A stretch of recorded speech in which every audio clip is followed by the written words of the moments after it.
चलिए आज हम नया चैप्टर जो है स्टार्ट कर रहे हैं, एरर। ठीक है,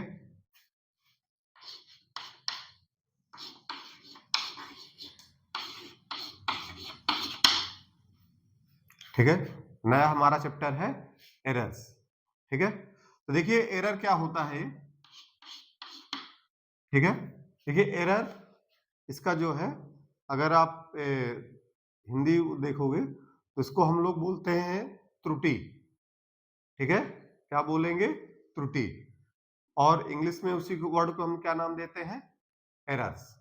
ठीक है, तो देखिए एरर्स क्या होता है। जैसे मान लीजिए हम कोई एक्सपेरिमेंट परफॉर्म कर रहे हैं। ठीक है, मान लीजिए हम कोई एक्सपेरिमेंट परफॉर्म कर रहे हैं और उस एक्सपेरिमेंट के थ्रू मैं कोई वैल्यू यहां पर कैलकुलेट कर रहा हूं। ठीक है ना, तो देखिए जो भी मैं एक्सपेरिमेंट परफॉर्म कर रहा हूं उसमें किसी फिजिकल क्वांटिटी की कुछ ना कुछ वैल्यू निकलेगी। ठीक है, तो वो जो वैल्यू वहां पे निकल के आएगी, ठीक है, वहां पे जो वैल्यू निकल कर आने वाली है वो, और वहां पर एक स्टैंडर्ड वैल्यू होगी, उसी कंडीशन के लिए एक स्टैंडर्ड वैल्यू होगी और मेरी एक कैलकुलेटिंग वैल्यू होगी। ठीक है, तो दोनों क्वांटिटी के बीच का जो डिफरेंस होता है उसी डिफरेंस को ही मैं क्या नाम देता हूं? एरर। ठीक है, उसी डिफरेंस को क्या नाम देते हैं? एरर नाम देते हैं। फॉर एग्जाम्पल जैसे मान लीजिए मैं 25 सेल्सियस पर या 27 सेल्सियस पे मैं साउंड की स्पीड को निकालना चाहता हूं। ठीक है, साउंड की स्पीड को मैं एयर में कैलकुलेट करना चाहता हूं। ठीक है, तो वहां पर क्या होगा कि एक मुझको स्टैंडर्ड वैल्यू दी जाएगी 27 सेल्सियस टेम्परेचर पर, मुझे जो है एक जो है साउंड की स्पीड की एक स्टैंडर्ड वैल्यू दी जाएगी। ठीक है, और फिर मैं उसी टेम्परेचर पर एक साउंड की स्पीड निकालूंगा बाय एक्सपेरिमेंट। ठीक है, उसी टेम्परेचर पर एक साउंड की स्पीड निकलेगी बाय एक्सपेरिमेंट, एक्सपेरिमेंट करके निकाली जाएगी। ठीक है, तो वहां से एक वैल्यू निकल कर आएगी। ठीक है, अब मान लीजिए 27 सेल्सियस पर जो साउंड का स्पीड है, मान लीजिए वो आपका है 330 मीटर पर सेकेंड। ठीक है, और ये आपका है ट्रू वैल्यू। ठीक है, और ठीक है, और उसके बाद आपने एक 27 सेल्सियस पे निकाला एक्सपेरिमेंटल वैल्यू। ठीक है, मान लीजिए आपका निकल के आया 331 मीटर पर सेकेंड। एक आपका देखिए गिवन वैल्यू है, स्टैंडर्ड वैल्यू है, और एक आपने क्या किया है, एक वैल्यू को आपने कैलकुलेट करके निकाला है। वो कितना आया? 331 मीटर पर सेकेंड। ठीक है, तो देखिए सेम टेम्परेचर है पर दोनों की वैल्यू क्या आ रही है? अलग अलग आ रही है। अब इन दोनों के बीच का जो डिफरेंस होगा, ठीक है, वही हमारा क्या कहलाएगा? एरर कहलाएगा। ये 1 मीटर पर सेकेंड का यहां पर क्या आ गया? एरर आपका आ गया। तो बात समझ में आ गई? एरर हमारा क्या होता है? ठीक है, मतलब मेजर्ड वैल्यू और एक गिवन स्टैंडर्ड वैल्यू के बीच का जो डिफरेंस होता है उसी को मैं क्या नाम देता हूं? एरर नाम देता हूं। ठीक है, अब ये एरर जो है 3 तरीके की होती है। ठीक है, जो एरर है हमारी वो कितने तरीके की होती है? 3 तरीके की। कौन कौन सी? जो पहली एरर है वह है आपकी सिस्टमैटिक एरर। कौन सी है? Systematic error.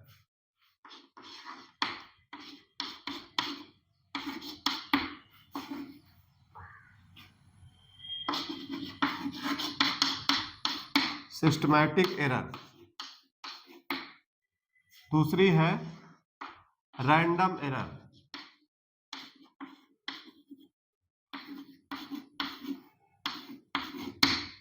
ठीक है, और तीसरी है ग्रॉस एरर।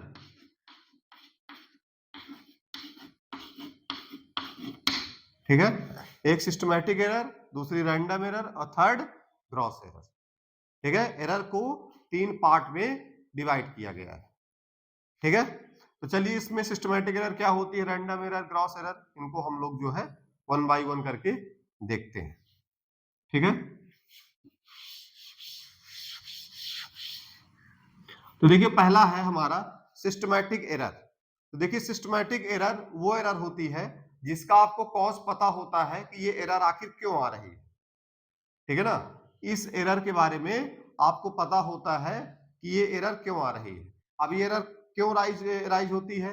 अब मान ली कोई इंस्ट्रूमेंट है, ठीक है ना, उसमें मैन्युफैक्चरिंग प्रॉब्लम है, ठीक है, या मान लीजिए आप जो है किसी टेम्परेचर पे, प्रेशर पे कोई एक्सपेरिमेंट कर रहे हो और टेम्परेचर वहां पर थोड़ा सा फ्लक्चुएट कर गया, मान लीजिए आप 27 सेल्सियस मान के चल रहे हो और प्रेशर मान लीजिए 1 एटीएम लेके चल रहे हो, लेकिन वहां पर प्रेशर और टेम्परेचर उससे थोड़ा ऊपर नीचे है, ठीक है, तो इस तरह की प्रॉब्लम यहाँ पर हो सकती है, ठीक है। तो ऐसी प्रॉब्लम को जिनका कॉज आपको पहले से पता है कि ये प्रॉब्लम क्यों हो रही है, ठीक है ना, तो ऐसी एरर को आप क्या कर सकते हो, मैक्सिमम से मैक्सिमम मिनिमाइज कर सकते हो, ठीक है ना।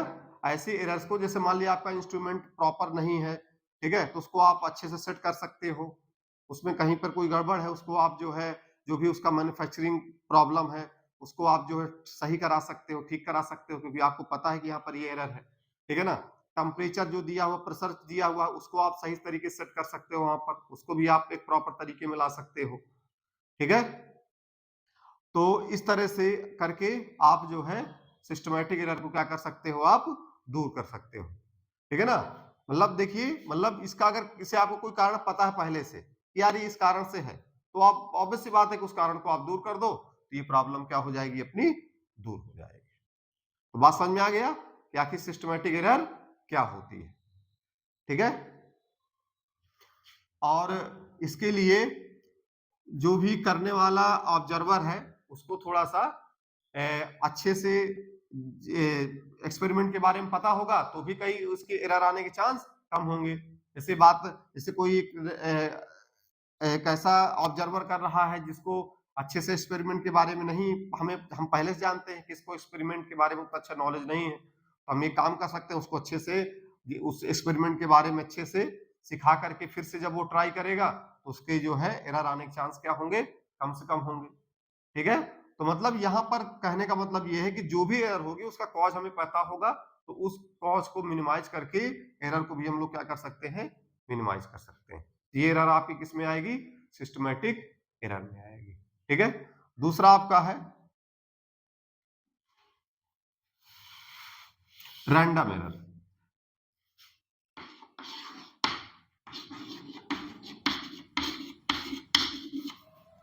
रैंडम एरर्स, अब देखिए रैंडम एरर को हम लोग चांस एरर भी बोलते हैं, ठीक है।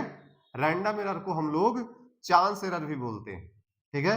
ये एक ऐसी एरर है जिसके बारे में हमें कुछ नहीं पता होता कि आखिर एरर आ क्यों रही है।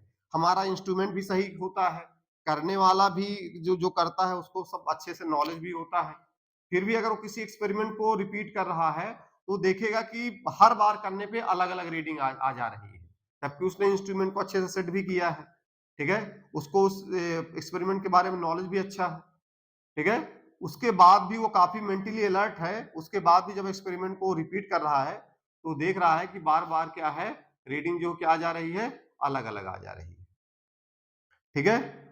तो यार ऐसी एरर जिसमें आप सब कुछ अच्छे से कर रहे हो, आपको पता है यहाँ पर कोई आप अपनी तरफ से कोई गलती भी नहीं कर रहे हो, सब कुछ सही जा रहा है और आपका इंस्ट्रूमेंट भी उसमें कोई एरर नहीं है, वो भी एरर फ्री है, उसके बाद भी अगर उस वहां पर एरर आ रहा है तो उस एरर को दूर करने के चांस नहीं होते, ठीक है, क्योंकि आपको पता ही नहीं है तो आप दूर क्या करोगे, ठीक है। तो ऐसी प्रॉब्लम में हम लोग क्या करते हैं कि ऐसी एरर में हम लोग उस एक्सपेरिमेंट को कई बार रिपीट करते हैं, ठीक है, और कई बार रिपीट करने के बाद हर बार अलग अलग वैल्यू निकल कर आएंगी और फिर लास्ट में क्या करते हैं, उनका मीन वैल्यू ले लेते हैं, उसका मीन ले लेते हैं, जो भी बार बार एरर निकल कर आएगा लास्ट में क्या ले लेंगे, उसका मीन ले लेंगे। अब जो मीन वैल्यू आएगी वो वैल्यू हमारी जो ट्रू वैल्यू है उसके काफी आसपास मतलब होगी जो है, ठीक है ना, और जो वहां से मीन वैल्यू आएगी वो वैल्यू और जो स्टैंडर्ड वैल्यू वो काफी आसपास जो है होंगी जो है, क्लियर। तो समझ में आ गया रैंडम एरर क्या होता है। रैंडम एरर वो एरर है जिसका कॉज हमको पता नहीं होता है, इसको हम लोग दूर नहीं कर सकते हैं, इसको दूर करने का एक ही तरीका है, इसको कई बार करिए फिर उसका मीन वैल्यू ले लीजिए, बस यही एक इसका रास्ता है, ठीक है।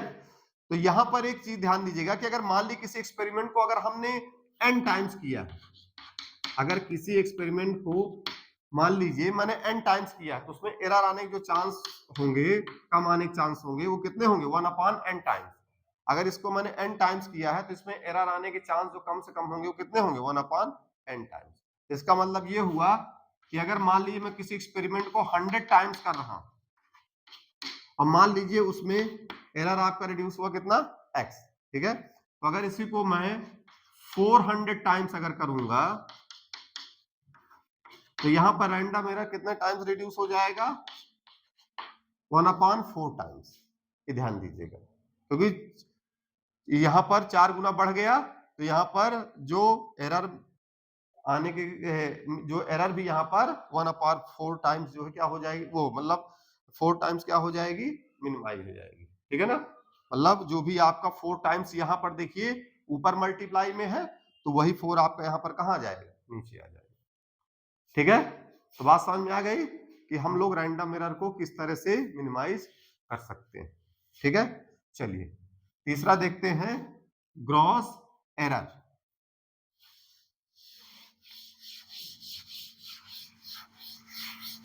तीसरा हमारा है ग्रॉस एरर।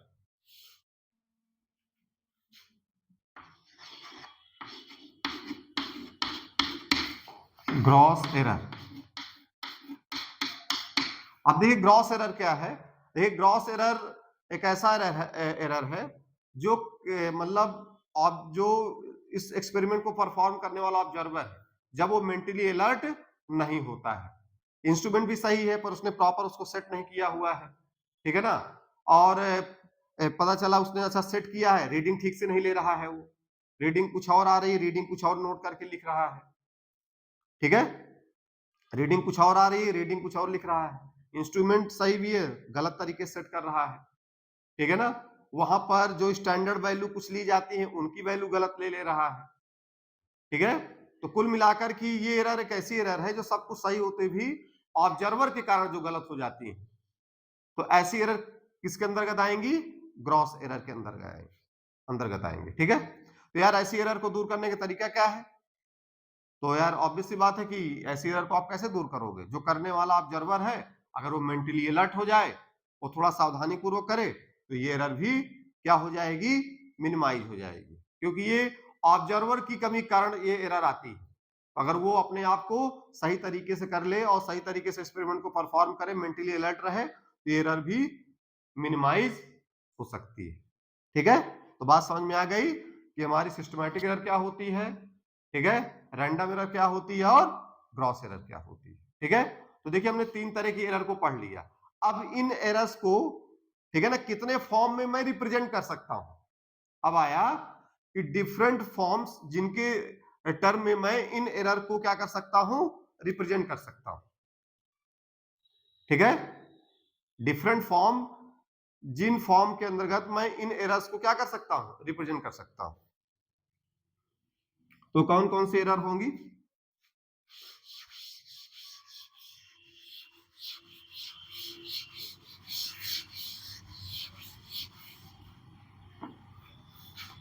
तो हेडिंग डालिएगा different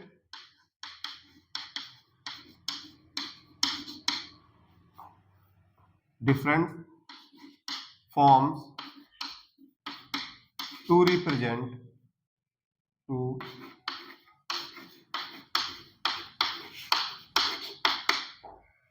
different forms to represent errors।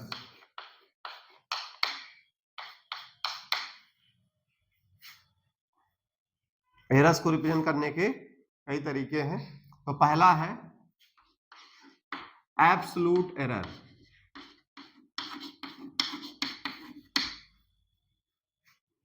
Absolute error, ठीक है, absolute error.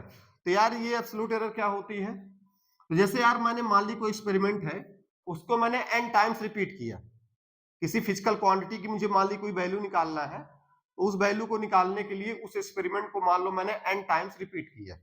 n times repeat करने पर मान लो मुझे हर बार की रीडिंग कितनी मिली, A1 A2 A3 A4, ठीक है, कामा AN तक, क्योंकि n टाइम्स किया है तो मुझे इतनी वैल्यू मिली, ठीक है। तो यार मैं इन सब का एक मीन वैल्यू लूंगा AM, जो कि आ जाएगा A1 A2 ऐसे करके an/n। ठीक है, तो जितने भी एक्सपेरिमेंट में n टाइम्स करने पे वैल्यू आई है सबका मैं क्या ले लूंगा, एक मीन वैल्यू ले लूंगा। ठीक है, अब जो भी यहां से मीन वैल्यू आई है ये, ठीक है, तो ये मीन वैल्यू का और जो ये वैल्यूज आई हैं इनका जो डिफरेंस होगा वही हमारा क्या कहलाएगा, वही हमारा कहलाएगा एब्सोल्यूट एरर कहलाएगा। ठीक है, तो देखिए इसको नोट करिए, ये am आपका आ गया है यहां से। ठीक है, अब जो यहां पर आपका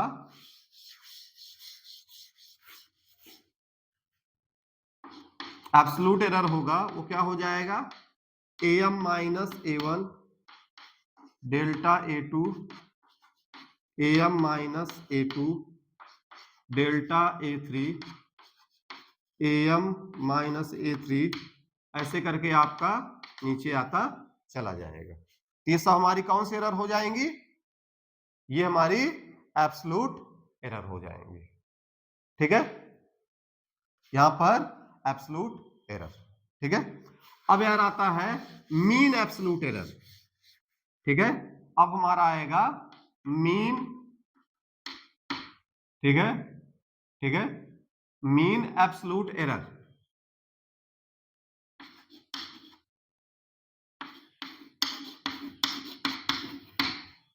मीन एब्सोल्यूट एरर। ठीक है, तो मीन एब्सोल्यूट एरर क्या होगा, ये यार जो यहां पर वैल्यू आई है ना सभी का, डेल्टा a1 डेल्टा a2, इन सभी का अगर इनके मैग्नीट्यूड का हम लोग क्या ले लेंगे, मीन ले लेंगे। ये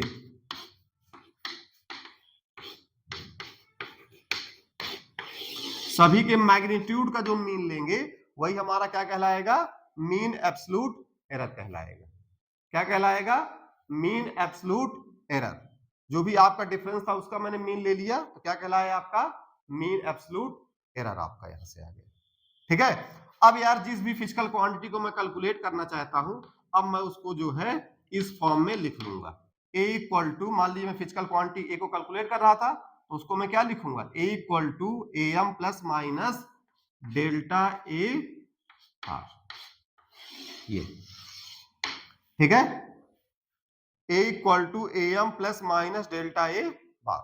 तो यहां पर जो a का वैल्यू है, ठीक है ना, वो किसके किसके बीच में लाई करेगी, वो वैल्यू लाई करेगी am plus delta a bar से लेकर के किसके बीच में लाई करेगी, to am minus delta a bar. ये मतलब am plus delta a bar से लेकर के am minus delta a bar के बीच में इस a की वैल्यू क्या करेगी, लाई करेगी। ठीक है, तो इसी को हम लोग पूरा ऐसे ना लिख करके प्लस माइनस यहां पर लगा देते हैं। ठीक है ना, मतलब am में जो एरर आपका डेल्टा a बार हो सकता है तो उतना ही आपका निगेटिव भी हो सकता है, तो इसलिए यहां पर क्या लगाते हैं हम लोग, प्लस माइनस लगाते हैं। ठीक है, चलिए, तो यार पहली एरर देख लिया हमने, पहली एरर में ही दोनों आपके आ रहे हैं, एब्सोल्यूट एरर और मीन एब्सोल्यूट एरर। फिर लास्ट में जो उनकी वैल्यू आती है उसको हम लोग इस फॉर्म में रिप्रेजेंट कर देते हैं। ठीक है, अब अगला है रिलेटिव एरर।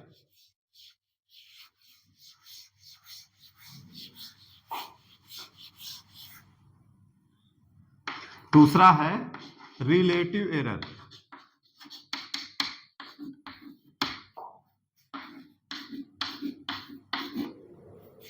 रिलेटिव एरर, तो यार रिलेटिव एरर जो हमारा हो जाएगा,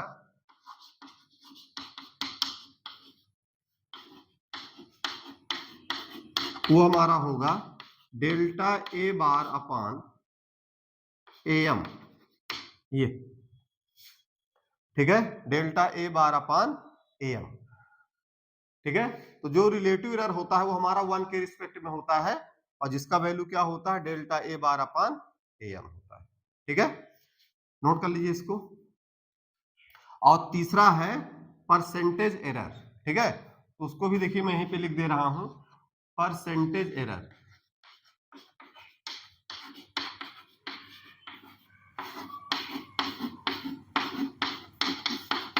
तो परसेंटेज एरर क्या हो जाएगा,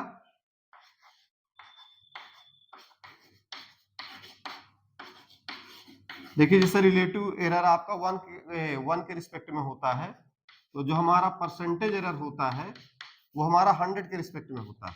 तो बस क्या होगा कि इसी में जो आपका रिलेटिव एरर है उसी में किसका मल्टीप्लाई हो जाएगा, 100 का मल्टीप्लाई हो जाएगा, तो हमारी कौन सी एरर निकल आएगी, परसेंटेज एरर यहाँ पर कैलकुलेट हो जाएगी। ठीक है, तो नोट कर लीजिए इसको।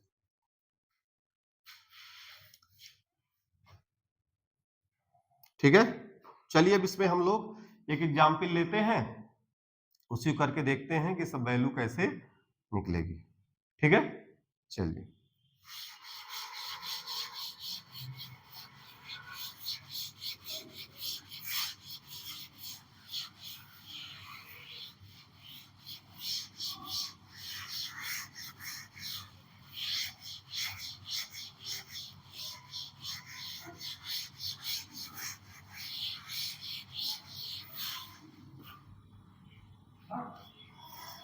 अब यार मैं वाटर में किसी ग्लास का जो है वो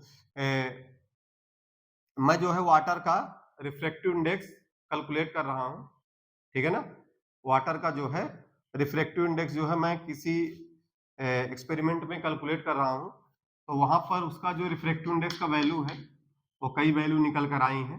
ठीक है ना, मैंने 8 टाइम्स किया है, तो एक बार आपकी उसकी वैल्यू निकल के आई 1.29, एक बार आई 1.30, ठीक है, फिर एक बार निकल के आई 1.32, फिर एक बार 1.33, ठीक है, फिर दोबारा भी 1.33 निकल कर आई, फिर 1.34, ठीक है, फिर 1.35 और फिर 1.36। तो ऐसे हमारी मैंने 8 बार एक्सपेरिमेंट किया और ये वैल्यू निकल कर आई 1 2 3 4 5 6 7 8, इतनी वैल्यू निकल कर आई। ठीक है, तो यार यहाँ पर इन वैल्यू के आधार पर मुझे यहाँ पर एब्सोल्यूट एरर बताना है, मीन एब्सोल्यूट एरर बताना है, रिलेटिव एरर बताना है और परसेंटेज एरर बताना है। तो यार मीन वैल्यू निकालने के लिए आपको पता ही है आपको क्या करना है, 1.29 plus 1.30 1.33 plus 1.33 plus 1.34 plus 1.35 plus 1.36 divide by क्या कर देना है आपको, 8 कर देना है। ठीक है, 8 कर देना है, तो बेटा ये वैल्यू यहां से निकल कर आएगी 1.3275। कितनी निकल कर आएगी, 1.3275, ये आ गया यहां से। ठीक है, तो ये वैल्यू यहां से निकल कर आ जाएगी। अब यार इसका जो है राउंडिंग ऑफ करेंगे, क्योंकि यार यहां पर ये वैल्यू जो है डेसिमल के बाद कितने में है, 2 अंक तक है। ठीक है ना, तो यहां पर ये आपकी वैल्यू कितनी हो जाएगी, 1.33, क्योंकि इसका राउंड आप करोगे 5 का तो ये 8 बन जाएगा, और फिर 8 जो है देखो ये 5 है तो 5 के बगल में ऑड नंबर है तो ये 1 से बढ़ जाएगा तो 8 हो जाएगा, फिर जब दोबारा करोगे ये 8 है जो कि 5 से ज्यादा है तो बगल वाला 1 से राइज कर जाएगा तो ये 3 हो जाएगा, तो इसलिए मैंने 1.33 इसको कर दिया है। तो ये राउंडिंग ऑफ के बाद यहाँ पर आ गया है। ठीक है, अब इस पे हम लोग चलते हैं, एब्सोल्यूट एरर निकालते हैं, मीन तो आ गया वैल्यू, ठीक है 1.33।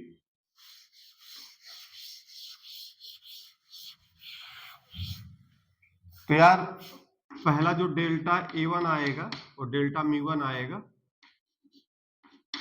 डेल्टा म्यू1 1.33 माइनस 1.29 जो कि आपका आ जाएगा 0.04 आ जाएगा, फिर डेल्टा म्यू2 आ जाएगा 1.33 माइनस 1.30 जो कि आपका आ जाएगा यहाँ से 0.03 आ जाएगा। ठीक है, फिर उसके बाद डेल्टा म्यू3 1.33 माइनस 1.33 जो कि आपका 0 आ जाएगा, और फिर डेल्टा म्यू4 1.33 माइनस 1.33 जो कि आपका 0 आ गया।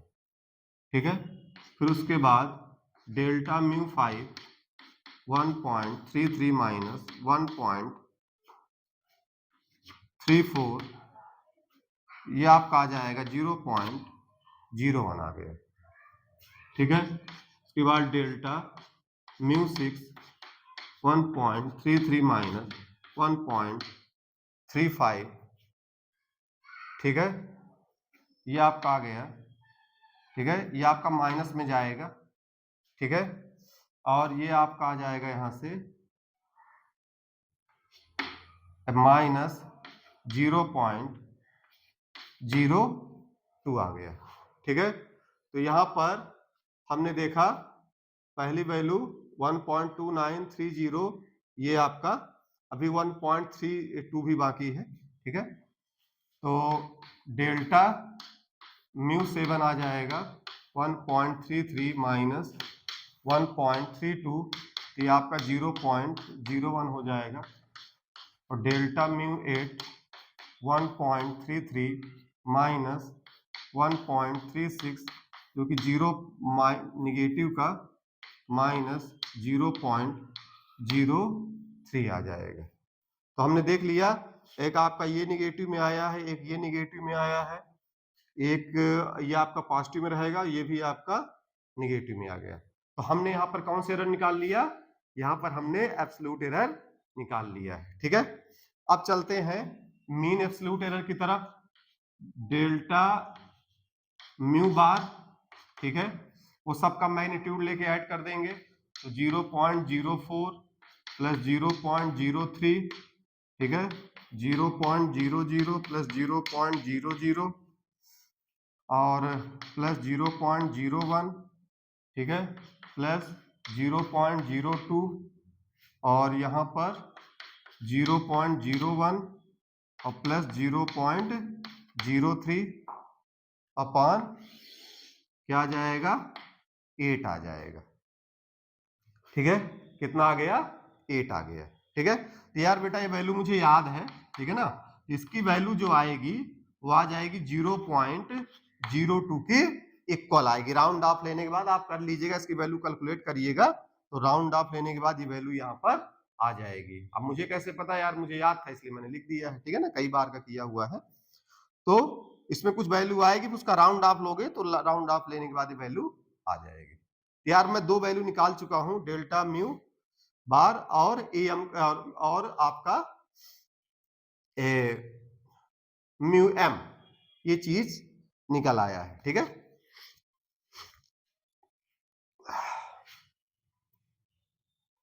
चलिए अब देखते हैं यहां पर।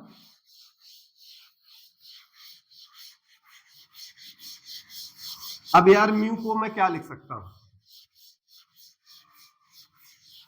अब म्यू को मैं यहां लिख सकता हूं mu M plus delta mu bar, ठीक है, प्लस माइनस। तो यार मेरा म्यू यहां से लिख गया 1.33 प्लस माइनस, ठीक है, 0.02, ये मेरा जो है म्यू इस तरह से मेरा ये आ गया। ठीक है, अब यार अगला है रिलेटिव एरर। तो रिलेटिव एरर में आपको पता ही है क्या हो जाएगा? डेल्टा म्यू बार अपान म्यू एम प्लस 0.02 अपान 1.33। तो ये भी आपका सॉल्व करने पर 0.015 आ जाएगा, 0.015 आ गया। ठीक है, जो कि आपका राउंडिंग ऑफ लेने के बाद क्या हो जाएगा? 0.02 फिर से आ जाएगा। ठीक है, यहां पर क्योंकि देखिए इस पे आपका सिंगल डिजिट ही है ना भाई। देखिए यहां पर 3 डिजिट है और यहां पर सिंगल डिजिट है। तो आपको बता चुका हूं कि मल्टीप्लिकेशन और डिवीजन में जिसके पास ओवरऑल मिनिमम होता वही लेते हैं, तो इसके पास 1 है, तो इसलिए इसका राउंड ऑफ लेना पड़ा, क्योंकि इसके पास 2 है, तो आपका 1 जो है आ गया है। ठीक है, अब उसके बाद अगला है परसेंटेज एरर। ठीक है, अगला आपका है परसेंटेज एरर।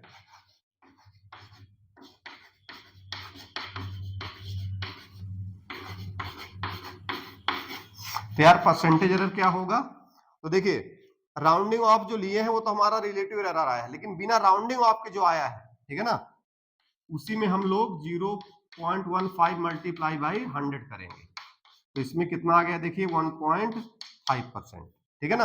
अब इसमें देखिए राउंडिंग ऑफ वाले में 100 मल्टीप्लाई नहीं करेंगे क्योंकि यार वो तो रिलेटिव एरर है ना, ठीक है। परसेंटेज में चूंकि हमें अगला नंबर और मल्टीप्लाई करना है, फिर उसके अकॉर्डिंग देखेंगे क्या निकल कर आएगा, उसके अकॉर्डिंग फिर राउंड ऑफ लेंगे हम लोग यहाँ पर, ठीक है। यहाँ पर इसके अकॉर्डिंग राउंड ऑफ लेंगे, तो यहाँ पे देख लो यार इसके पास 2 है, इसके पास इधर आपके और ज्यादा है, ठीक है।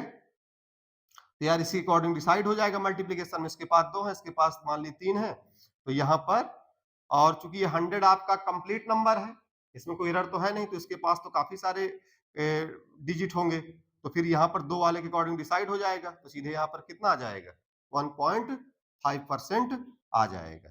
इसके अकॉर्डिंग डिसाइड नहीं करेंगे राउंडिंग ऑफ के, क्योंकि यार ये तो यहीं पे इसको रोक देना है, तो यहाँ पर जो रिजल्ट लेंगे इसके अकॉर्डिंग लेंगे क्योंकि रिजल्ट यहीं पे रुक गया, लेकिन जब परसेंटेज निकालेंगे तो अभी 100 का मल्टीप्लाई करना है, तो उसमें विदाउट राउंडिंग ऑफ वाला लेंगे और फिर उसमें मल्टीप्लाई करेंगे 100 का, फिर उसमें जो आएगा उसमें राउंडिंग ऑफ करेंगे, तो उसमें इसके अकॉर्डिंग हो गया, तो 2 के अकॉर्डिंग यहाँ पर 2 आ गया, ठीक है। तो मेरे हिसाब से समझ में आ गया होगा कि हम लोग किस तरह से कौन से एरर निकालते हैं, ठीक है। अब चलिए इसमें हम लोग जो है कुछ क्वेश्चन लेते हैं। एक तो क्वेश्चन हम लोग लेंगे समेशन में कैसे एरर निकालते हैं, सब्ट्रैक्शन में, ठीक है, मल्टीप्लिकेशन में और डिवीजन में, ठीक है, इन सब के केस में एरर कैसे हमारी निकलती है, तो उसको हम लोग यहाँ पर देखते हैं। 2 rods have length measured as, उनकी जो लेंथ दी हुई है L1 वो आपकी है 1.8 प्लस माइनस 0.2 मीटर, और जो दूसरे की लेंथ दी हुई है 2.3 प्लस माइनस 0.1 मीटर। ये क्वेश्चन आपकी स्क्रीन में शो कर दूंगा, वहां पे आप लोग देख लीजिएगा। तो यार ये लेंथ आपकी दी हुई है L1 1.8 प्लस माइनस 0.2 मीटर, और L2 दी हुई है 2.3 प्लस माइनस 0.1 मीटर, ठीक है। Calculate their combined length with error limits, ये क्वेश्चन मुझे करना है, ठीक है। तो यार इनका समेशन क्या होगा L1 प्लस L2, ठीक है। तो यार पहले केस में ये क्वेश्चन जैसे 1 हो गई, तो यार इसमें मैं पहले ये वाली वैल्यू रख दूंगा क्योंकि ये तो देखिए एरर है, ठीक है ना, तो पहले जो उसकी एक्चुअल वैल्यू उसको मैं रख दूंगा, तो 1.8 प्लस माइनस 2.3, ठीक है, जो कि आपका कितना आ जाएगा 8 3 घेरा 1, और ये 4.1 आ गया ये वैल्यू, ठीक है। तो इधर वाला समेशन तो मैंने निकाल लिया, ठीक है। अब 1 को मैं डिफरेंशिएट कर दूंगा, तो डेल्टा Ln इक्वल टू आ जाएगा delta L1 plus delta L2 आ जाएगा, ठीक है। अब उसमें से देखिए अब मैं एरर वाली वैल्यू पुट करूंगा 0.2 और प्लस 0.1, ये वैल्यू आ गई यहाँ से 0.3 आ गई। अब एक बार मैं निगेटिव वाली वैल्यू पुट करूंगा, तो माइनस 0.2 माइनस 0.1, यार यहां से आ गया माइनस का 0.3 आ गया, ठीक है। तो यार जो मेरा ओवरऑल समेशन है वो कितना आ गया 4.1 प्लस माइनस 0.3 आ गया, ठीक है। तो इस तरह से मेरा जो है उसका जो है लेंथ क्या हुआ, कंबाइन लेंथ निकल आया यहाँ से, ठीक है। यार आपको ध्यान देना है कि जैसे एक बार मैंने पॉजिटिव वैल्यू निकाल के ऐड किया तो ये आया पॉजिटिव एरर मैक्सिमम इतना गया, और फिर निगेटिव एरर माइनस 0.3 आया, ठीक है। लेकिन यार ये काम आपको 2 बार नहीं करना है, क्योंकि आपने देख लिया कि दोनों केस में मैग्नीट्यूड तो वही आ रहा है, मैग्नीट्यूड में तो कोई चेंज हो नहीं रहा है, तो आप चाहे पॉजिटिव वाला निकाल लो या निगेटिव वाला निकाल लो, और प्लस माइनस निकाल करके आप ऐड कर दो, दोनों को अलग से अलग अलग निकालने की जरूरत नहीं है, क्योंकि मैग्नीट्यूड तो दोनों का सेम ही आ रहा है, चाहे पॉजिटिव वाला एरर निकाल लो या निगेटिव वाला निकाल लो, बस उसी में एक पॉजिटिव वाला इसे निकाल लिया, बस प्लस माइनस लगा करके रख दो तो आ जाएगा। तो बात समझ में आया हम लोग किस तरह से एरर यहाँ पर समेशन में किस तरह से कैलकुलेट किए हैं। अब आपको कहीं भी समेशन हो आपको यही रूल लगाना है, कोई अलग रूल आपको नहीं लगाना है, ठीक है। इस क्वेश्चन को आप नोट कर लीजिए, ठीक है। चलिए अब एडिशन का हो गया, अब एक सब्ट्रैक्शन का प्रॉब्लम लेते हैं।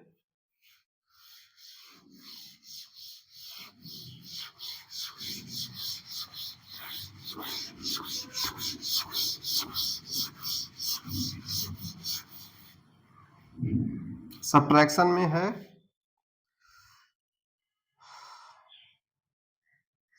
The initial and final temperature of a liquid, ठीक है, आर मेजर टू बी, जो इनिशियल टेम्परेचर है T1 वो आपका दिया हुआ है 67.7 प्लस माइनस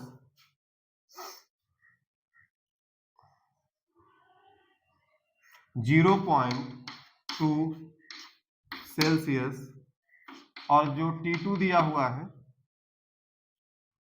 वो आपका है 76.3 प्लस माइनस 0.3 सेल्सियस, ठीक है, 76.3 प्लस माइनस 0 और वो आपका 67.7 प्लस माइनस 0.2, ठीक है। अब यहाँ पे निकालना है कैलकुलेट राइज इन टेम्परेचर, मतलब एक तरह टेम्परेचर चेंज आपको निकालना है, ठीक है। तो यार टेम्परेचर चेंज मैंने मान लिया T है, तो वो आपका हो जाएगा T2 माइनस T1। तो यार इधर वाली वैल्यू को तो आपको एज इट इज निकाल लेना है।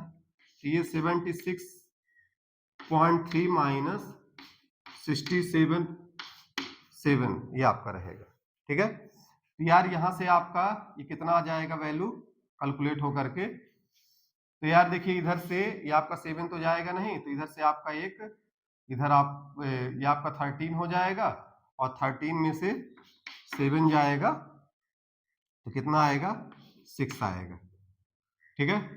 और ये आपका 5 बचेगा, ठीक है। तो यार 7 तो फिर सब्ट्रैक्ट नहीं होगा, तो 5 बचेगा, एक इधर से लेगा तो 15 में से आपका 7 गया, कितना बचेगा 8.6 हो जाएगा ये, ठीक है। कितना हो गया आपका 8.6। तो ये आपने एक तरह यहाँ निकाल लिया है, ठीक है। अब यार ये क्वेश्चन 1 है, अब इसको डिफरेंशिएट करेंगे, delta T equal to delta T2 minus delta T1। अब देखिए यार यहाँ पर अब थोड़ा सा समेशन के अलावा यहाँ थोड़ा एक बात ध्यान देनी पड़ेगी, मुझे डेल्टा T की मैक्सिमम वैल्यू निकालना है। मुझे डेल्टा T की मैक्सिमम मतलब ये टेम्परेचर चेंज मैक्सिमम कितना एरर ले सकता है, ये जो टेम्परेचर है यहाँ पर मैक्सिमम कितना एरर ले सकता है। तो देखिए मैक्सिमम एरर के चांस तभी होंगे, ठीक है, जब डेल्टा T अपनी वैल्यू कैसी ले, पॉजिटिव ले ले, और डेल्टा T1 अपनी वैल्यू कौन सी ले ले, निगेटिव ले ले, ठीक है। तो ये निगेटिव और ये माइनस प्लस हो जाएंगे, तो उस केस में दोनों वैल्यू क्या हो जाएगी, ऐड हो जाएगी। या ऐसा हो सकता है कि डेल्टा T2 अपनी वैल्यू को निगेटिव ले ले और ये अपनी वैल्यू को पॉजिटिव ले ले, तो यार ये निगेटिव बन जाएगा, ये भी निगेटिव बनेगा, तो भी दोनों क्या हो जाएंगे, निगेटिव साइन के साथ वो दोनों ऐड हो जाएंगे। तो जो भी हम लोग यहाँ पर एरर निकालेंगे वो मैक्सिमम एरर निकालते हैं कि वहां पर वो मैक्सिमम एरर कहां तक जा सकती है, क्योंकि उसके बियॉन्ड तो उसकी वैल्यू T की लाई नहीं करेगी, उसके अलावा तो मैक्सिमम T की कोई वैल्यू लाई नहीं करेगी, ठीक है ना। तो इसीलिए यहाँ पर क्या करते हैं कि हम लोग जो है मैक्सिमम एरर निकालने की कोशिश करते हैं कि ये आपका ज्यादा से ज्यादा कितनी एरर ले सकता है। तो यार उस केस में तो अगर इसकी मैक्सिमम एरर लेना है तो इसका मुझे आपको पॉजिटिव वैल्यू लेना पड़ेगा, ठीक है, और उसका निगेटिव वैल्यू लेना पड़ेगा, तो माइनस 0.2, ये आपका हो जाएगा 0.5 आ जाएगा, ठीक है। ये आपका कितना आ गया 0.5 आ गया, ठीक है। तो यहां से अब टेम्परेचर को मैं क्या लिख सकता हूं 8.6 प्लस माइनस 0.5 सेल्सियस, तो ये मेरा जो है टेम्परेचर चेंज यहां से आ गया है यहाँ पर, ठीक है। यहां पर ये टेम्परेचर चेंज आ गया है, क्लियर। तो इसको क्वेश्चन को नोट कर लीजिए, फिर आगे क्वेश्चन हम लोग देखते हैं, ठीक है। चलिए तो हमारा सब्ट्रैक्शन का भी हो गया, अब एक हम लोग देख लेते हैं मल्टीप्लिकेशन का और एक डिवीजन का जो है, ठीक है।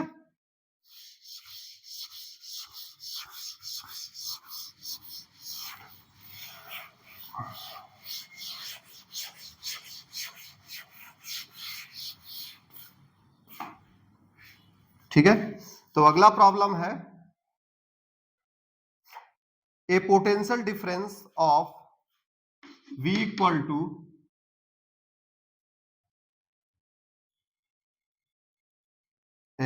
सॉरी, ये आपका क्वेश्चन है a capacitor of capacitance C equal to 2 plus minus 0.1, ठीक है, माइक्रोफैरड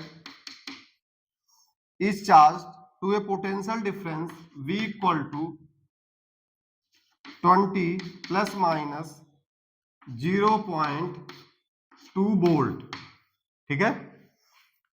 कैपेसिटेंस कितना है 2 प्लस माइनस 0.1 माइक्रोफैरड, ठीक है, और पोटेंशियल डिफरेंस कितना है 20 प्लस माइनस 0.2 वोल्ट, ठीक है।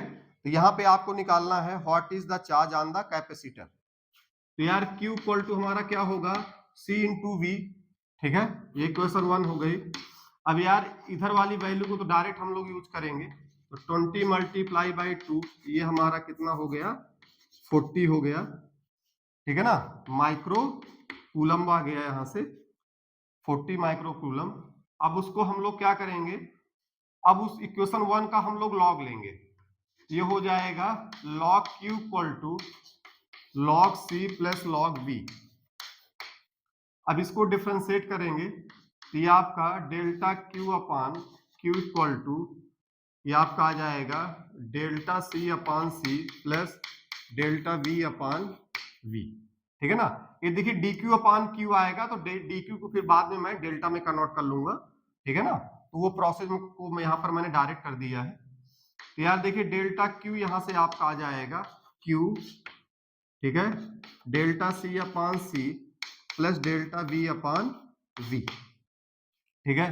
तो यार Q का वैल्यू तो 40 आ गया है और डेल्टा C आप क्या रखोगे 0.1 डिवाइड बाई 2, ठीक है, और इसका वैल्यू क्या रखोगे 0.2 डिवाइड बाई 20, ठीक है। तो यार ये वैल्यू आप ओवरऑल सॉल्व करोगे तो मैं इसको जो है जब आप इसको सॉल्व करोगे तो ये कितना आ जाएगा आपका 0.1 divide by 2 plus 0.2 divide by ये 20, ये 40 और ये आपका 0.05 आ जाएगा। और यार जब इसको आप डिवाइड करोगे तो ये आपका यहां से कितना बनेगा, मेरे हिसाब से आपका 0.2 आ जाएगा और ये 0. ये आपका आ जाएगा 0.01 आ जाएगा, ठीक है। तो यहां से मेरे हिसाब से आ गया 40 मल्टीप्लाई बाई 0.06 आ गया, ठीक है। तो यहां से ये आपका आ गया 2.4 माइक्रो कूलम, 2.4 माइक्रो कूलम। तो यार अब मैं Q को देखिए क्या लिख सकता हूं ओवरऑल, यहां से देखिए 40 आया है और वहां से कितना आया है 2.4 माइक्रो कूलम, ये हमारा ओवरऑल चार्ज का क्या आ गया वैल्यू आ गया, ठीक है ना। यहां पर बेटा लॉग लेके सॉल्व करना पड़ेगा, ठीक है ना, मल्टीप्लीकेशन में जो वैल्यू होंगी उनको हम लोग लॉग लेके ऐसे सॉल्व करेंगे क्योंकि यहां पर डेल्टा क्यू का वैल्यू इसके अलावा और किसी तरीके से निकालने में आपको थोड़ा प्रॉब्लम हो सकती है, तो ये इसका सबसे बेस्ट तरीका है। तो मेरे हिसाब से इसका भी आंसर आ गया है, ठीक है ना। अब बस लास्ट क्वेश्चन एक और देख लेते हैं डिवीजन का, ठीक है। चलिए ये क्वेश्चन मैं आपका स्क्रीन में शो कर दूंगा, वहां पर आप इसको नोट कर लीजिएगा। अब देखिए यहां पर मैं आपको केवल बेसिक क्वेश्चंस करा दे रहा हूं, ठीक है ना। अब इसके अलावा अगर आपको पूरा एरर का एक अच्छे लेवल पर आपको जा करके क्वेश्चन की प्रैक्टिस करना है तो आप जो है क्वेश्चन लेवल पर वहां पर जहां पर काफी सारे क्वेश्चन कराए गए हैं, ठीक है ना, लेवल 1 लेवल 2 लेवल 3 में, तो वहां पे जा करके आप हर तरह क्वेश्चन का प्रैक्टिस कर सकते हो, ठीक है ना। ये थ्योरी क्लास है, यहाँ पर आपको केवल नॉमिनल क्वेश्चन कराए जाते हैं और बाकी वहां पर आपको काफी डिटेल में और काफी अच्छे अच्छे क्वेश्चन कराए गए हैं, तो क्वेश्चन की ज्यादा प्रैक्टिस आप वहां पे जाके कर सकते हो।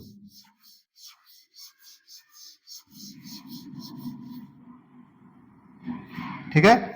अब देखिए लास्ट क्वेश्चन है, a potential difference B equal to 20 plus minus 1 volt is applied across a resistance R equal to 8 plus minus 2 ohm, ये दिया हुआ 8 plus minus 2 ohm. Calculate the current with errors. तो यार करंट क्या होगा, V upon R, equation 1।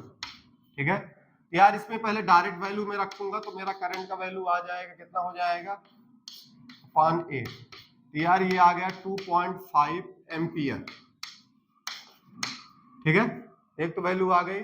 अब ये यार इसका लॉग लेना पड़ेगा, तो लॉग आई इक्वल टू होगा log V minus log R. Differentiate करेंगे तो वही हमारा delta I upon I equal to delta V upon V minus, ठीक है, D R upon oh delta R upon R. यार यहां से डेल्टा आई आ जाएगा आई, और ये delta V by V minus delta R upon R. ठीक है यार, ये वैल्यू फिर से मुझे कैलकुलेट करना है। ये वैल्यू देखिए मैं यहाँ पे कैलकुलेट करूंगा। ठीक है, ये वैल्यू थोड़ा मैं हटा दे रहा हूं यहां से।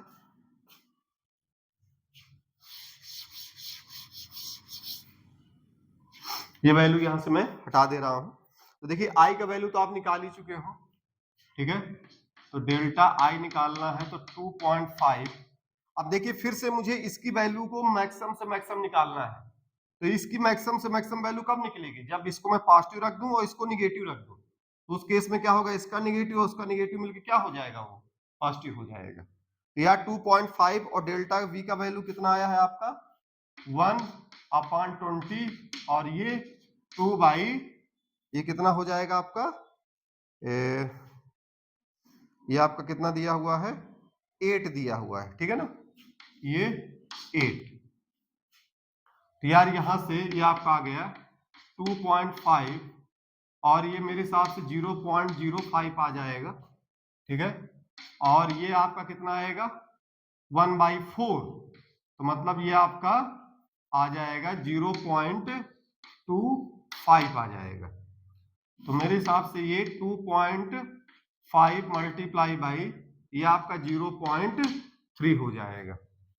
ठीक है, अब ये यहां से आपका आ जाएगा 0.75 आ जाएगा। ठीक है, 0.75। लेकिन यार ये मल्टीप्लिकेशन में है। ठीक है, ये यहां पर मल्टीप्लिकेशन में है, इसके पास 2 डिजिट है, इसके पास 1 डिजिट है, सिग्निफिकेंट डिजिट। तो यार इसके अकॉर्डिंग डिसाइड होगा, तो इसमें 2 है, लेकिन इसके अकॉर्डिंग डिसाइड होगा तो यहाँ पे भी 1 होना चाहिए, एक ही सिग्निफिकेंट डिजिट होना चाहिए। तो राउंडिंग ऑफ करेंगे। ठीक है, तो यार राउंडिंग ऑफ करने के बाद भाई देखिए ना, यहाँ पे 2 नंबर मल्टीप्लाई हो रहा है, 2.5 और 0.3। तो यार मल्टीप्लिकेशन में वही सिग्निफिकेंट फिगर लेंगे जिसके पास मिनिमम होगा। मिनिमम इसके पास 1 है, इसके पास 2 आ गया, तो राउंडिंग ऑफ करेंगे। तो राउंडिंग ऑफ करने के बाद ये कितना हो जाएगा आपका 0.8 हो जाएगा, क्योंकि ये 5 है और 5 के बगल में क्या है, ऑड नंबर है, तो वो 1 से राइज कर जाएगा। तो हमारा राउंडिंग ऑफ के बाद, ठीक है, ये आपका राउंडिंग ऑफ के बाद कितना आ गया 0.8 आ गया।